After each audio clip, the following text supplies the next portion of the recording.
So let's look at how to improve our listening skills. So what are the strategies that I can really listen to? First is, as I said, that it has to be a conscious choice. So you have to prepare yourself to listen to somebody. That preparation is very, very critically important. We are going to go deeper into each one of them, right?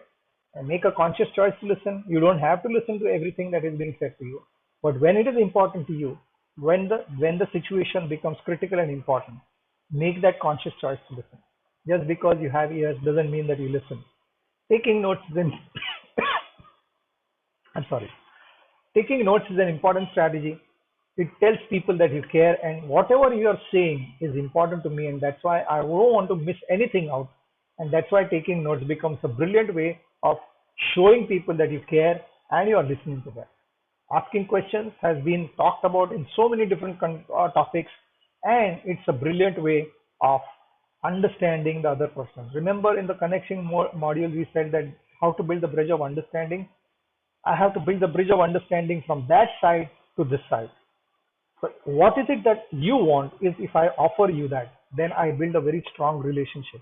And questions can help me do that. How do I build that bridge of understanding? Through questions. There are two words which are important and different. The two words that are important in listening, which make a difference in your way of listening and give other people the importance. The two words, we'll talk about that. What is the important? Why is these two words are very, very important? Then give them the feedback loop. If you want to foster the conversation, if you want to grow the conversation, if you want to make them excited, this feedback loop is critical. Because there are many times when you're, especially when you're talking on the phone, hey guy, are you there?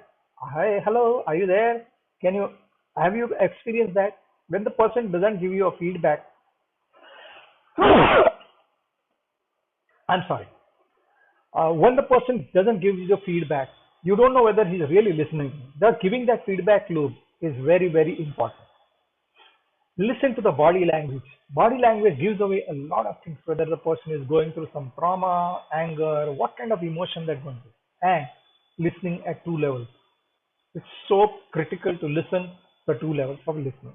So these are the 8 strategies that you can apply to improve your listening skills. So let us go in deep into each one of them. Preparing to listen means, first thing, I need to remove all distractions. Okay, to remove distractions in today's world, a lot of them. Okay, I need to off my phone if it is required. I completely off my phone when I'm in meetings because for me it is important, and the whole world can stop. I have noticed that nothing happens. People who are serious about they will send you a message. If they want to get connected with you, they will get connected to you somehow or the other. So you don't have to worry about it. So there is a certain fear about keeping our phones off. What will happen? There are so many ways of coming out. There is a voicemail that you can keep, voice box that you can have. They can send a message. You can train people to, and you can train yourself to remove. There are other distractions, and phone is the biggest distraction because keep your notifications off. In fact, the best way is to remove all the social media apps from your phone. I'm not saying don't go on social media, but you can remove them or you can keep it on aeroplane mode. Best is to keep it off. No working with somebody, no looking at something.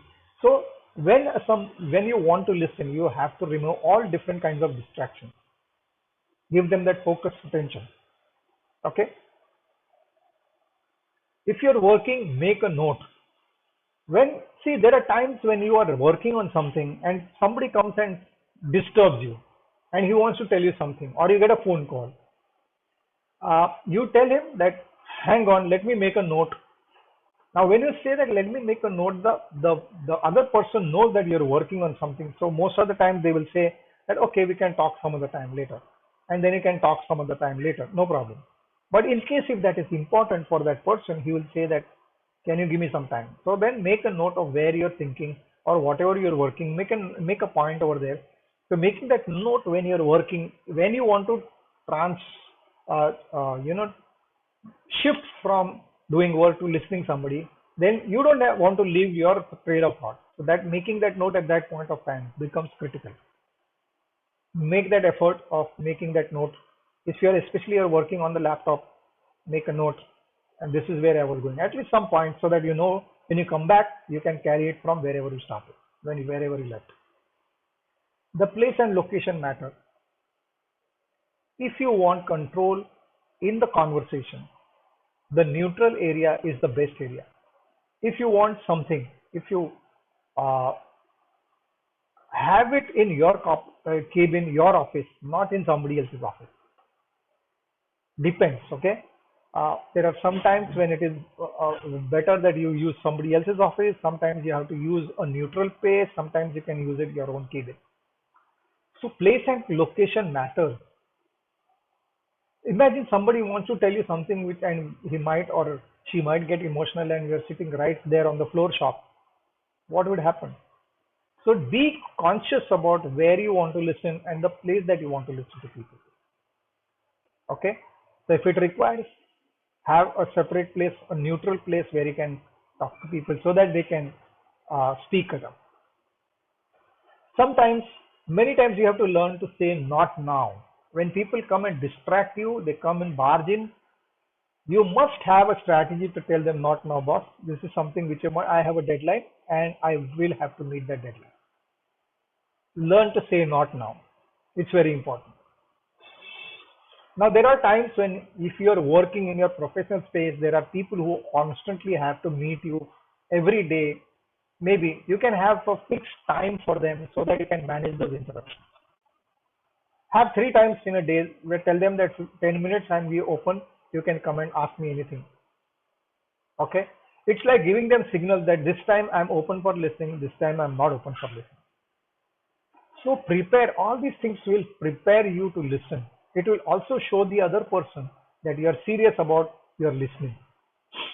So do prepare yourself to listen. We have spoken about scanner and listener. It is better. It is not necessary that I have to listen all the time. Not necessary. But when it is important to me, I better make a conscious choice. Sometimes you listen, sometimes you don't. That's perfectly all right. Apply all the skills that you have when it is important for you. And that's what making that conscious choice is. I would rather make a conscious choice. I would make that conscious choice to be a listener. Okay. By default, we don't listen. So when things are important, make the conscious choice of listening. Taking notes, it communicates that the other person has important, easy to summarize, to be on the same page at the end of the conversation. This is what we've spoken about. Are we through with it? Okay, we can close it. You can clear doubts when you make a mail. That also brings clarity in your communication. So a brilliant tool in listening skills. Learn to make a note. Keep a notepad. Not a notepad, a book where you keep on writing everything.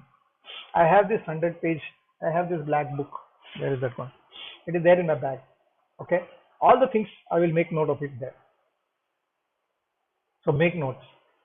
It will be in the long run very, very important for you because when you write it down, it becomes a kind of a fact. You remember in the planning session, we spoke about interim reality. You can create those because I can fool somebody by writing it once. But if I have the habit of writing date, time, and the person whom I spoke to, and the conversation that we had, even if that person has not signed on at that time, but if I have 15 such conversations made with that particular person, it will be extremely difficult for anyone to say this is not done. This is something which is fake. So I have used this tool many times to resolve my issues when I have issues with either with the credit card people or the banking people. There are a huge number of people. When you take notes, it is important. In fact, if you look at today's world, most of the company have their records because you're talking. They make notes. What about you? You're left hanging dry. So it becomes an important point to learn to take notes. Okay? Asking questions, asking open-ended questions to foster conversation, not asking close-ended yes/no questions.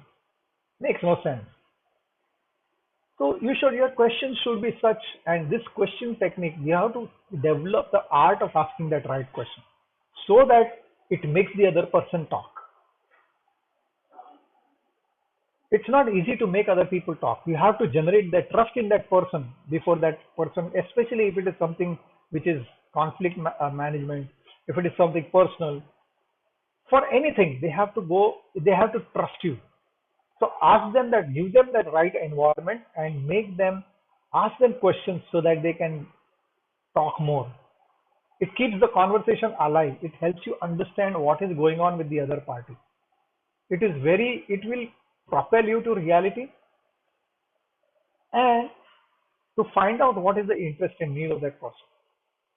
So asking questions is a brilliant tool when you want to understand people. Now, as I said that the span is very, very short. The reason why our span is short is because we have so much of background data. If I have been working with you for 4 or 5 years, there is a certain way in which I work with you. There is a certain understanding that I have about you. And when I'm listening to you, I think so that background data comes in between and interferes with my listening skills. Who do you have a shortest attention span? I bet your near and dear people because you know them the most. Your background data about that person is so huge that you already know what that person is going to tell you. I know what you're going to say. When we are open, when we are new in the relationship, that openness is there. But as the relationship grows for years together, you already know that's the background data. It's important and different, shakes us out of this background data. When you say the words important and different are the two words that shake you out of this background data. It improves our listening. So if you want to really listen, tell other people to use these words when they are listening to you, especially your near and dear ones. You can always tell your son, well, I want to listen to you. It's not necessary that I might listen to you. So if it is important for you and if you want me to listen to you, if you want me to listen to you seriously, use these words so that it will help me. I really, really want to listen to you because it is so important for me. Use these words to yourself and give this tool to other people to use these words important and different. The moment you say important, no background data. Different, no background data. Can you see how it scans and shakes you out of that background data? Use it, important and different. And it works both ways. It works on me, it works with others. Got the two words? The two words important and different. Feedback loop is so important to give that listening, that importance, that give them the feedback. The feedback can be eye contact, encouraging words, okay, tell me more, go on. Mhm. All these things are simple tools to keep this conversation, fostering the conversation, making the conversation alive. Okay, excites the other and opens up the other party. So have this feedback loop in place when you are listening to others. It's critical. Listening to body language. Now, remember friends, 97%, sorry, it is not 97, 93% of our communication is non-verbal. Let me make the correction right now.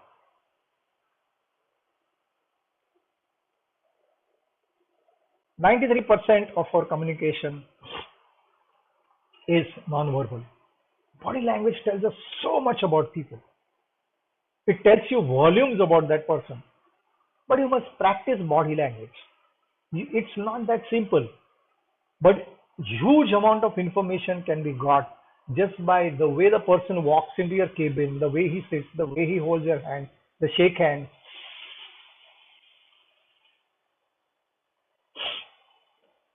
Body language can tell us a lot.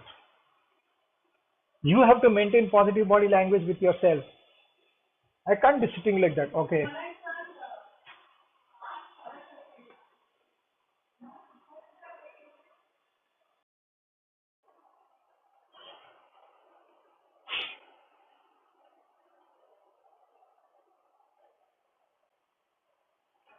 So a simple body language. If I look at you and if I am sitting like this, okay,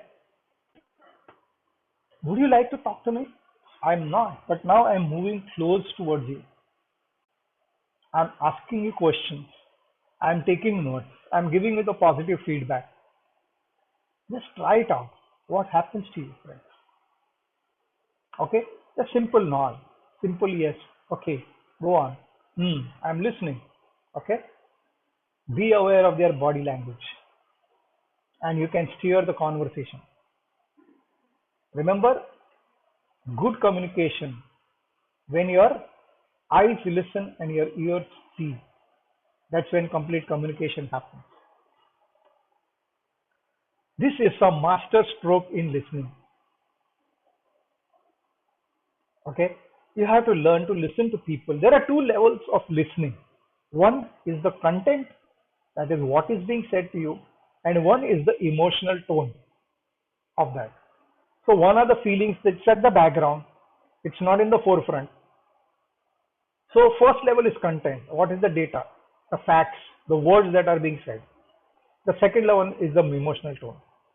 So if I am present to the body language of people, then I am listening to the emotional tone of the person.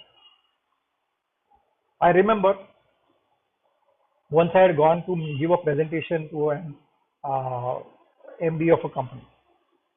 Now, the moment he knew that I was there, when the receptionist called up and he said that, uh, and he said he he called me up on the phone, and when he started talking to me, I knew that he was a little uncomfortable of me being there in the office, and I said that I think so. I think so. I have come while I know that I have an appointment with you, but something tells me that right now is not the right time. I'm okay with this. If you want half an hour, no problem. I will sit in your office. Maybe you can give me some place to sit so that I can do some other work on my. Is it okay? And I'm telling you that man was says, oh God, thank you so much. I desperately something has come up and I don't like changing my appointment, but this is something which is beyond my. And that's listening to the emotional tone.